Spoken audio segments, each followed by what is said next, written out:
Let us open our Bible on Ecclesiastes chapter 5, verse 1. Praise the Lord.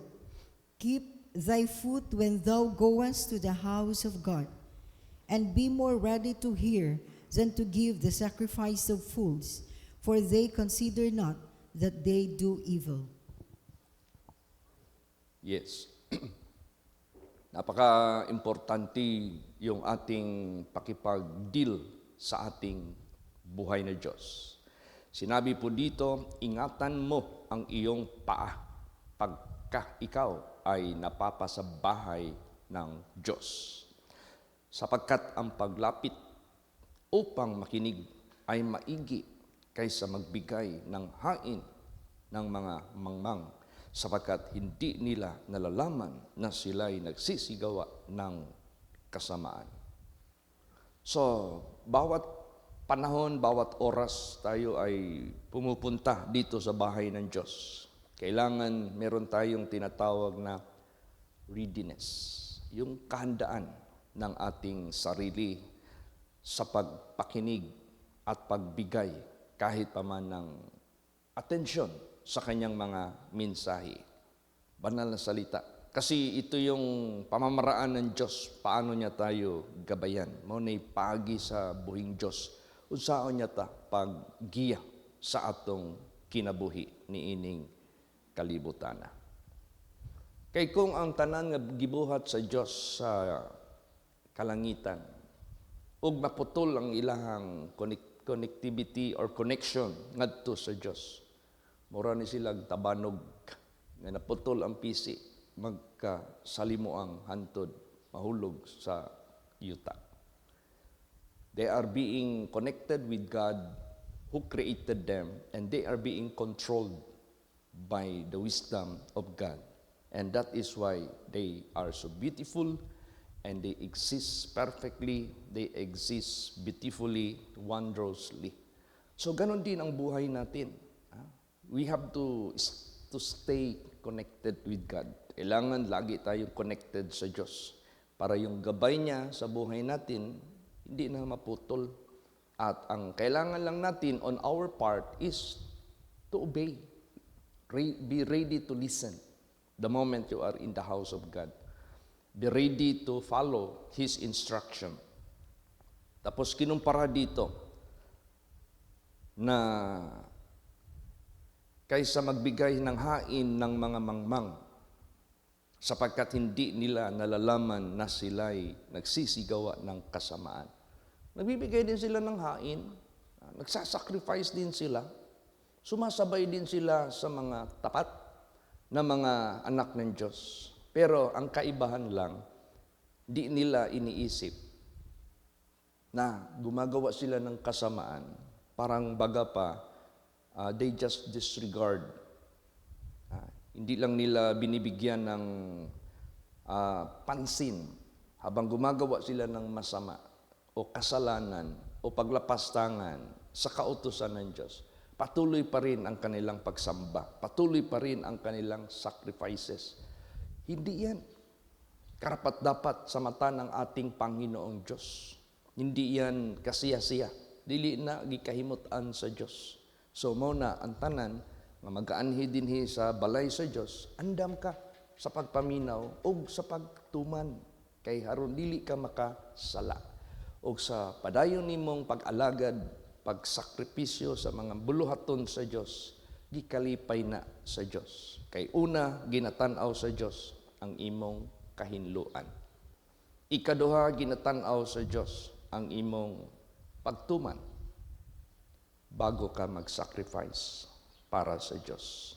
Kaya, tama lang, sinabi dito, keep thy foot when thou goest to the house of God, and be more ready to hear than to give the sacrifice of fools, for they consider not that they do evil. Bakit? Ano palang meron dito sa loob ng simbahan? Ano palang meron dito sa loob ng house of God? Bakit kailangan tayong makinig? Bakit kailangan tayong magsunod? Kasi, katulad yan sa nangyari kay Jacob nung nanaginip siya ng ladder na nakadikit sa lupa at papuntang langit. At may mga anghel nasa gilid. Tapos nagising siya. Ano ang kanyang impresyon sa panaginip niya? That is the house of God. House of God yan. Anong meron sa house of God? Bakit makinig tayo ng instruction, ng admonition, ready to hear and ready to follow? Anong meron sa house of God na yan? Basahin natin kung gaano ka-importante ang meron sa house of God. Basa Genesis 28:16 hanggang 17. Praise the Lord. And Jacob awake out of his sleep, and he said, Surely the Lord is in this place, and I knew it not.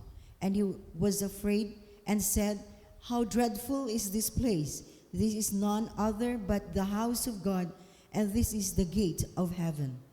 Ayan. After na nagkaroon siya ng panaginip na yan, na kung saan ay nakita niya yung ladder papuntang langit. Nung nagising siya, anong sabi niya? At nagising si Jacob sa kanyang panaginip at nagsabi, tunay na ang Panginoon ay nasa dakong ito at hindi ko nalalaman. At siya'y natakot sa kanyang sinabi. So, ibig sabihin yan, wala na siyang ibang consideration na kakilakilabot na dako ito. Ito'y hindi iba, kundi bahay ng Diyos, house of God. At ito ang pintuan ng langit. See? Minsan kung magpunta ka, let's say, minsan magpunta kami doon sa Canada. Meron kaming lugar na pupuntahan na gustong ipasyal sa amin ni Brad Bernard at ni Pastora Edith. Punta kami ng Toronto. Diyan sa Toronto, merong isang mataas na tower dyan na viewing deck. Yung tinatawag nilang CN Tower. Parang Canada National Tower siguro yan ang pangalan. Kung gusto ka magpunta doon, merong instruction. Delikado kasi yan eh. Pag hindi ka mag-follow ng instruction, baka mamali ka ng move mo, baka mahulog ka dyan. So, may instruction yan. Lahat. Pagbili ng ticket, pagpila, paghintay, pagdating doon sa itaas, anong bawal, kasi kailangan yan.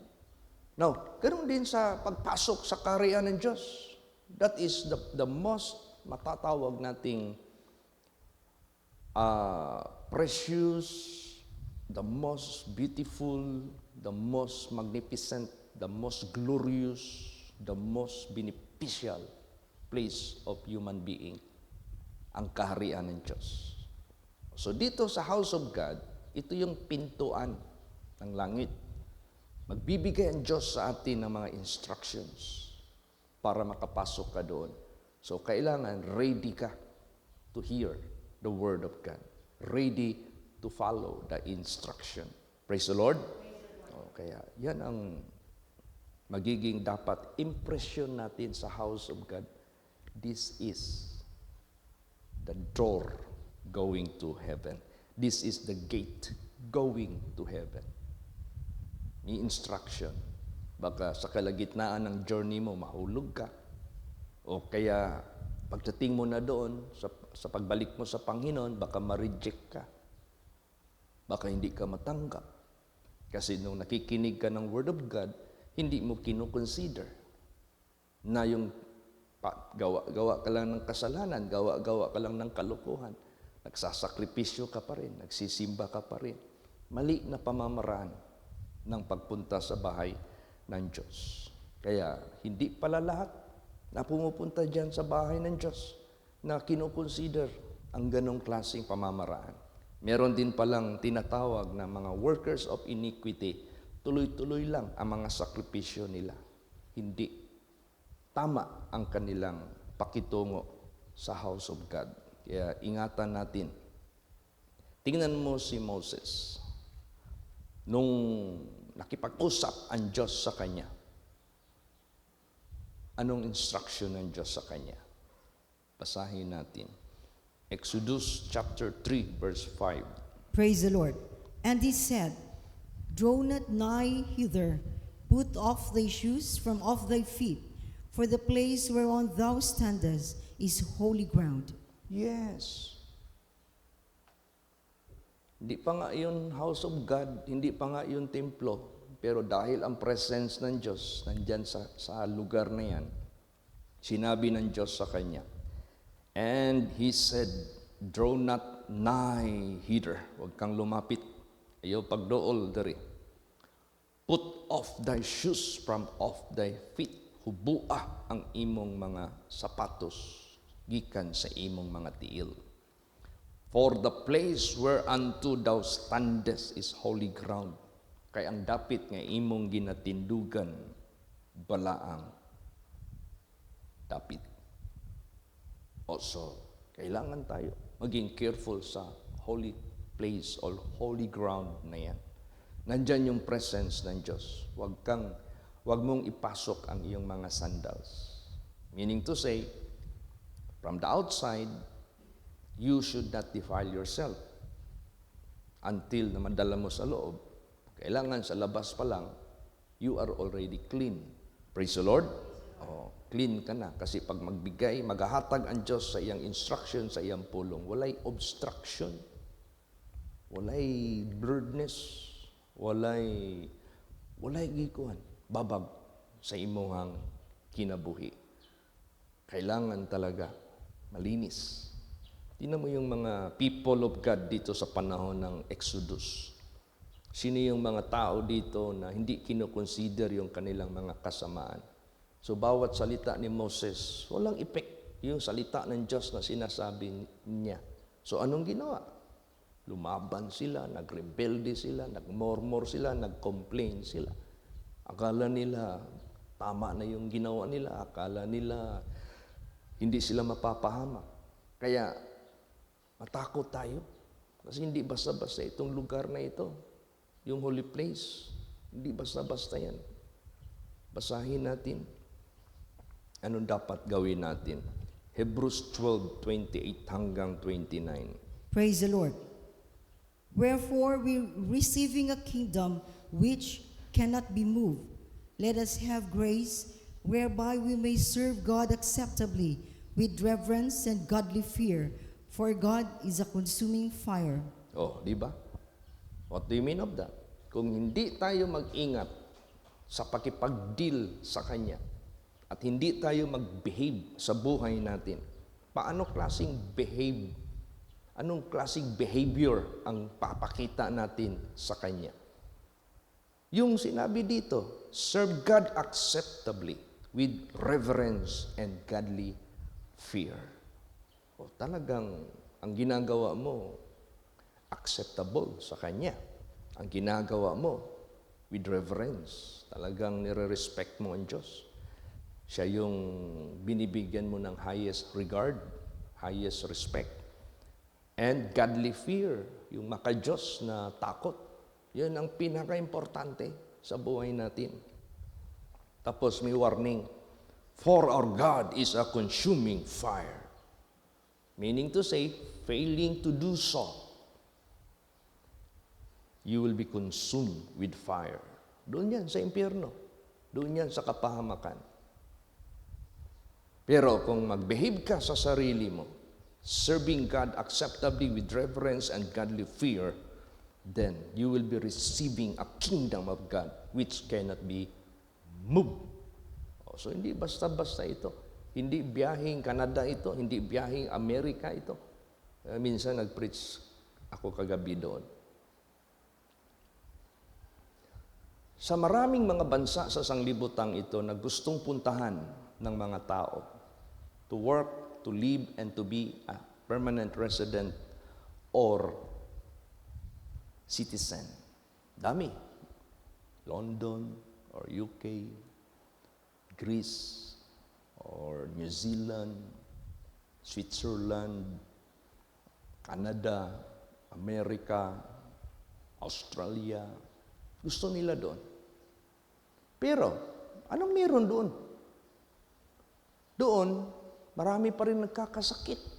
Kasi maraming hospitals doon. Bakit maraming hospitals? Maraming nagkakasakit.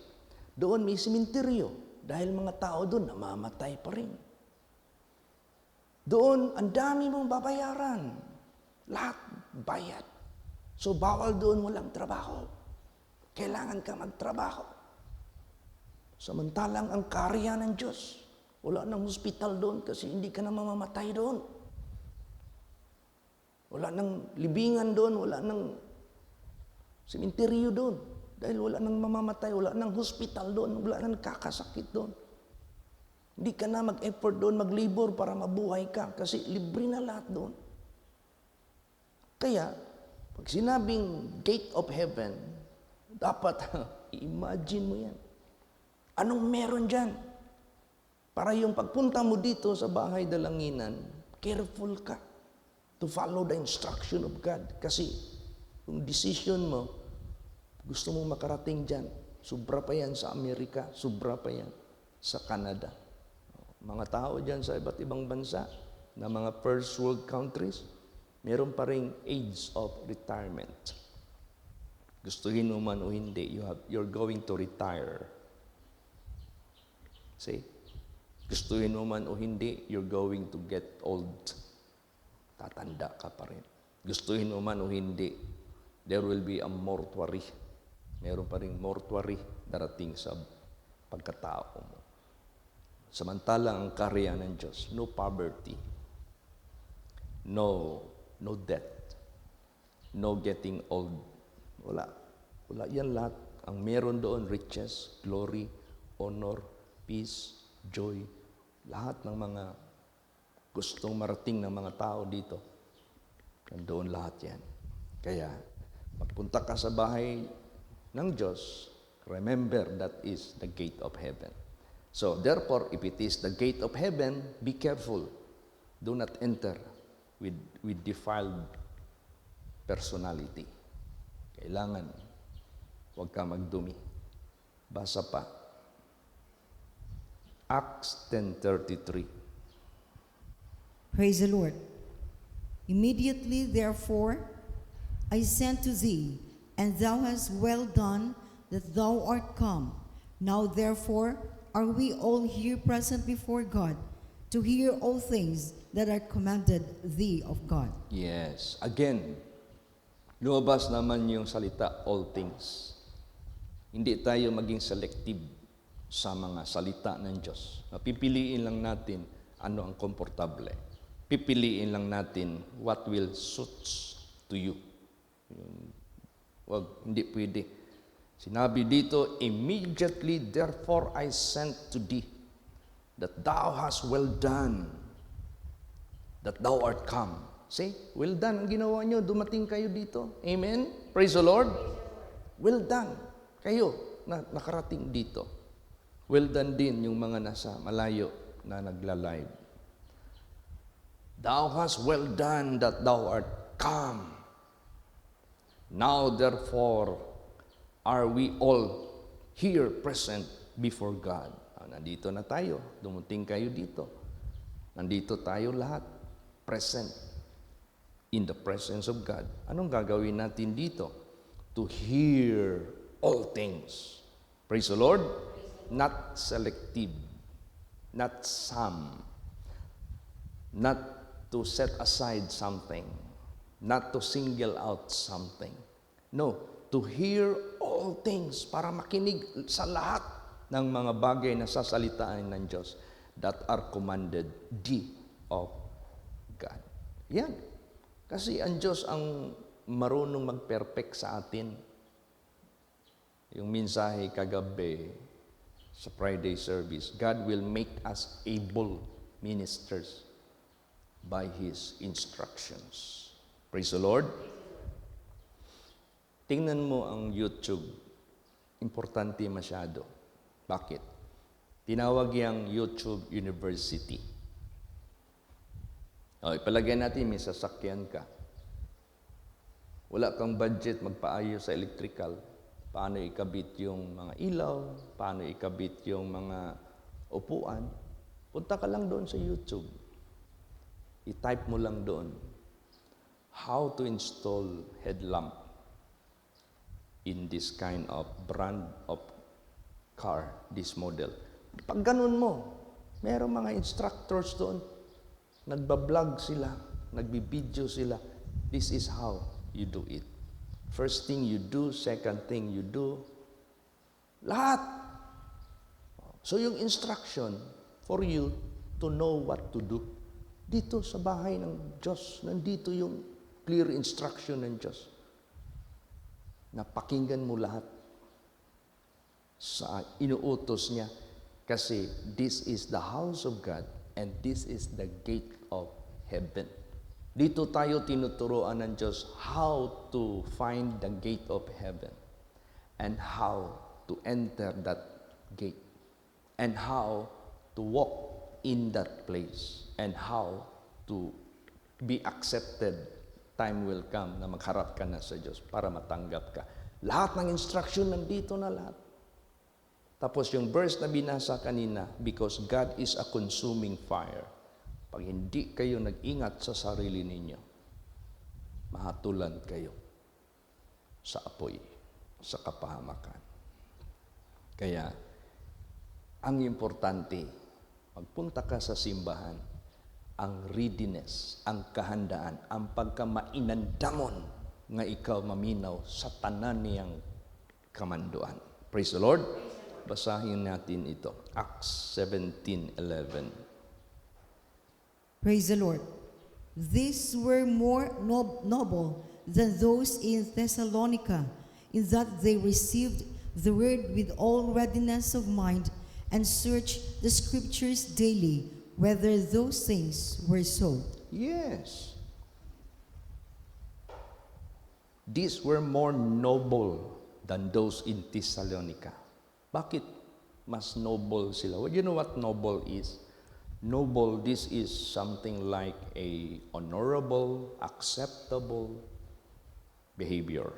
These were more noble than those in Thessalonica, in that they received the word with all readiness. See, noble ka. Pag ikaw tumatanggap sa salita ng Diyos with all readiness, yung kahandaan na magsunod, readiness of mind, and search the scriptures daily. Noble ka. Pag ikaw ay laging nagsisearch daily sa salita ng Diyos. You know, searching, it is a personal initiative to find out something pertaining God. So may Bible ka, mag-search ka. Kung may mga queries ka, mag-search ka. May mga doubt ka, mag-search ka. May mga weaknesses ka, mag-search ka. Para ma-strengthen ka. Yan, noble ka. Whether those things were so. Diba? Marami tayong nakikita, marami tayong naririnig. Consult mo dito sa salita ng Diyos. Amen? Praise the Lord. Dito lahat yan mag-answer. Oh, ganun. How to deal with the truth of God. Kaya, napaka-importante talaga. The readiness of mind. So, ano ang mga obstructions? You know what obstructions is? Yung mga hadlang. Kung sasakyanan pa, nagababag ka sa flow, sa sakyanan. So, you are obstruction. Tulad niyan, dito, left turn. Dito, straight. Dito, all the time, right turn. Nakalagay dyan, keep this road or lane open for all vehicles that will turn to right. Huwag kang mag-park dyan na maghintay ka na mag-go yung direksyon. Bawal yan, kapat clear yung right na yan. Dito naman sa left side, karamihan, mauna yung go. Yung left side, maghintay muna. Kailan mag-arrow ng green. Kung straight ka, Tapos naglinya ka dito sa mag-turn sa left.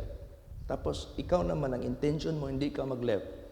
Pag go ngayon dito sa straight, sa gitna na lane, mapipilitan ka magsingit dito sa flow ng traffic. Kasi naghintay pa yung left turn sa kanyang turn. Makita man yan doon sa mga yellow boys. Mga yellow boys, mga bright yan eh. Alam nila yung mga obstruction na ginagawa ng mga drivers. Pag makita nila na pasingit-singit ka na doon, parahin ka na niyan.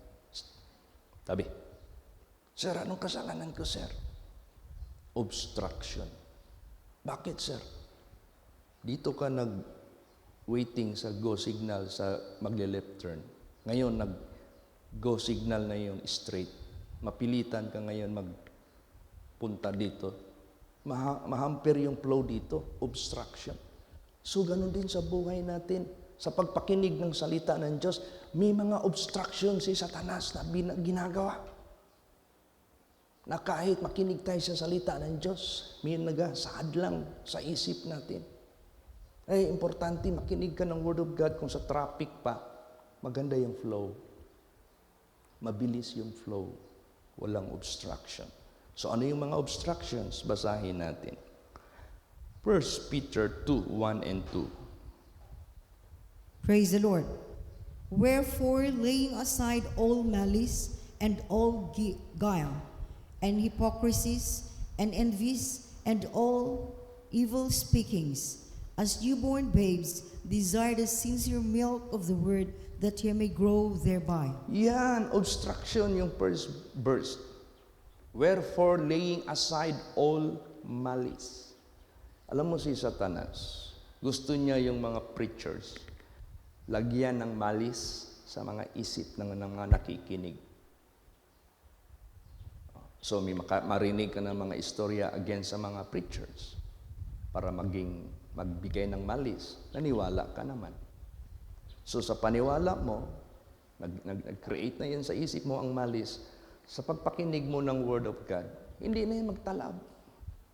Kasi ang tingin mo sa preacher, hypocrite yan. Ang tingin mo sa preacher, magaling magkunwari, hindi naman tama ang ginagawa. Dahil sa mga istorya. Obstruction yan. So, ano pa? Guile. All guile. Kapag sinabing guile, opposite yan sa sinabi ni Jesus kay sino ba yung dito sa may tao dito na sinabihan ni Nathaniel, it is Israelite indeed, in whom there is no guile. Pag sinabing guile, walang obstruction sa isip, sa puso mo, tungo sa Panginoong Diyos. And hypocrisies. Hindi magsimba ko. Pakitang tao lang good ako. Kahit wala na akong gana makinig, magpunta lang ako. Kahit sira na yung personality ng preacher, magpunta lang ako para hindi ako mahalata. Hypocrisy. Hindi pwede yan. Hindi tayo pwede magplastikan dito. Hindi tayo pwede dito magmaskara. Hindi tayo pwede dito magpakunwari. Kailangan pure heart ka. Praise the Lord. Oo. Kailangan pure heart. Kailangan clear mind. Kailangan good conscience. Kailangan good motive. Kailangan buo yung ating paniniwala sa ginagamit ng Diyos. Praise the Lord. Wala talagang hadlang. Paano yan, Pastor, kung may marinig ako? I-consult mo sa concern. Pastor, narinig ko ganito, ganito. Para hindi tayo bias. Praise the Lord. So, ganon. Para ma-clear. Tingnan mo, minsan meron akong experience dito. Biglang nagpa-pray. Naghumingi ng sorry sa akin. Sabi ko, ano palang kasalanan mo sa akin? Pastor, ikaw gyud akong gidudahan sa nabuntisan nga babae. Ikaw gyud, Pastor. Karon igawas naman day ang resulta. Di man day ikaw. Sorry kayo, pastor. Ayaw, yun, pag huna-huna, ug naamang kay duda, i-clear ng obstruction.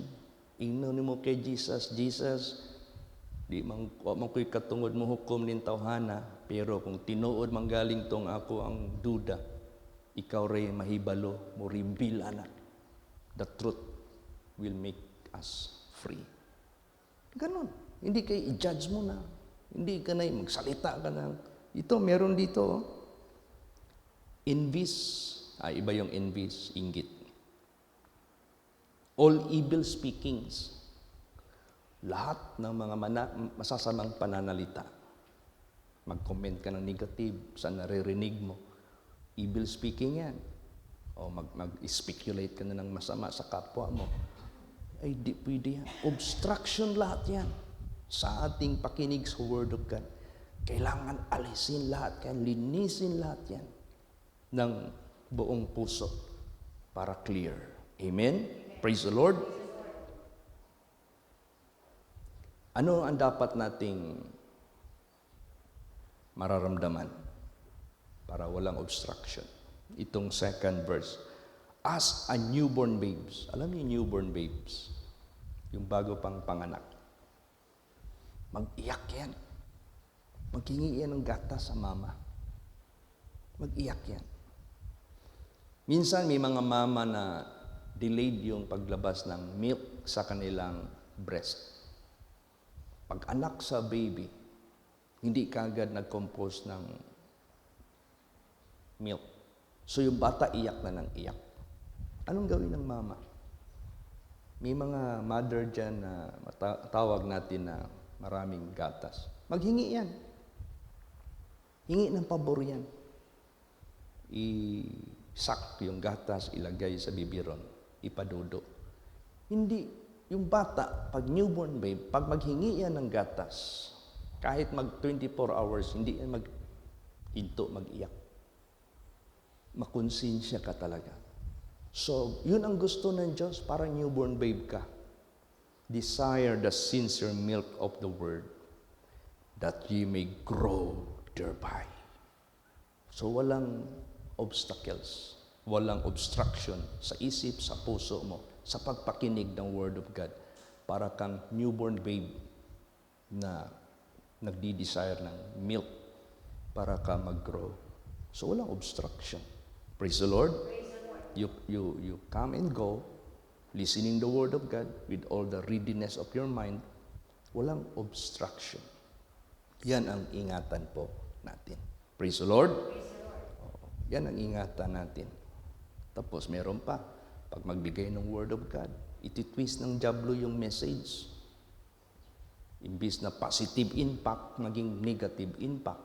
Imbis masaya ka, magalit ka sa preacher. Ganun. So, lahat ng mga malis, tanggalin yan. Guile, hypocrisies, envies, all evil speakings. Then, be like a newborn babes.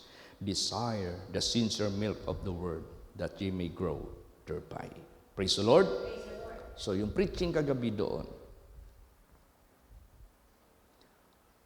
unahin natin ang kaharian ng Diyos. Kasi wala makahigit dyan. Walang makahigit dyan. Ito yung nangyari kay Jasly. Bata pa, magsasabi na ng I love you, Jesus. Kilala na niya ang Savior niya. Bata pa, nangingimbita na magsimba kasama niya. Soul winning na. Grabe yung bata na yun. 3 years old pa lang. Nagkwento yung mama sa akin. Ganon yung kanyang ginagawa. Very secure itong batang ito. Precious in the sight of the Lord is the death of His saints. Saint itong batang ito. Kaya, he is richer than us. He is more blessed than us. Praise the Lord. Para malaman po ng lahat. Kung pasalitain natin yung tinig sa langit, blessed are the dead who died in the Lord. Mas mapalad ito kaysa tayo. Buhay, mas marami pa tayong kasakitan, problema, tukso, pagsubok. Hindi pa natin alam kung manaig tayo hanggang wakas. Ito, secured na ito. Kaya, Lahat ng obstruction, tanggalin. Praise the Lord. Sa pagpakinig sa salita ng Diyos. Last verse. Proverbs 15 verse 8. Praise the Lord. The sacrifice of the wicked is an abomination to the Lord, but the prayer of the upright is His delight. Yes, ang sakripisyo ng mga masasama karo magdumal sa paningin ng Diyos. Ibig sabihin yan, kahit pa magbigay ka ng 1 billion, magbigay ka ng 1 trillion, o 1 million, or 1,000, tapos nandyan naman yung karumihan mo, disobedient from the Word of God, transgressor of the laws of God, that is not acceptable. But the prayer of the upright is His delight. Upright like upright piano. Pagtingin mo yan sa likod ng upright piano, wala kang makitang curves, wala kang makitang crooked. Straight talaga yan. Pag sinabing upright, straight yung buhay niya.